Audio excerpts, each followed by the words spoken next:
డోన్ పట్టణంలోని రెండో వార్డులో ప్రజల సమస్యలను ప్రత్యక్షంగా తెలుసుకుని వాటికి వేగంగా పరిష్కారాలు అందించాలనే ఉద్దేశంతో నిర్వహించిన పీజీఆర్ఎస్ మరియు రచ్చబండ కార్యక్రమం ఉత్సాహంగా జరిగింది. ఈ కార్యక్రమంలో డోన్ శాసనసభ్యులు కోట్ల జయసూర్య ప్రకాష్ రెడ్డి ముఖ్య అతిథిగా పాల్గొని ప్రజలతో ముఖాముఖి సమావేశం నిర్వహించారు. ఈ సందర్భంగా ఎమ్మెల్యే వార్డులో నివసిస్తున్న ప్రజల నుంచి త్రాగునీటి కొరత, దెబ్బతిన్న రహదారులు, పారిశుద్ధ్య సమస్యలు, విద్యుత్ అంతరాయాలు, సంక్షేమ పథకాల అమలు, లోపాలు తదితర అంశాలపై వచ్చిన ఫిర్యాదులను శ్రద్ధగా విన్నారు. ప్రతి సమస్యను నమోదు చేసుకుని సంబంధిత శాఖల అధికారులతో చర్చించి పరిష్కార మార్గాలు సూచించారు.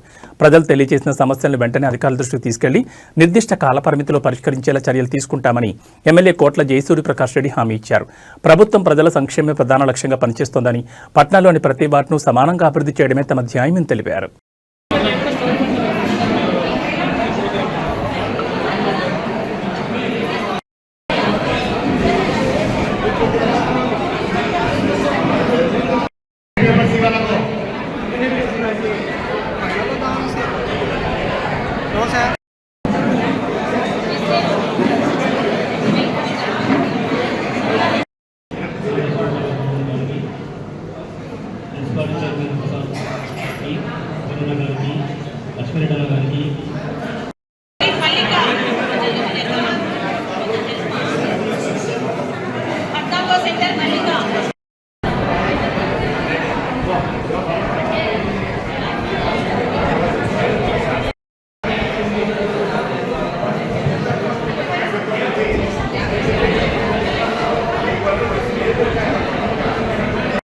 జరిగినాయా లేదా ఇంకా ప్రజలకు ఏం కావాలో తెలుసుకోవాల్సిన బాధ్యత ఆ నాయకులకు ఉంటుంది. కాబట్టి అందులో భాగంగా ఈరోజు మీ అందరికీ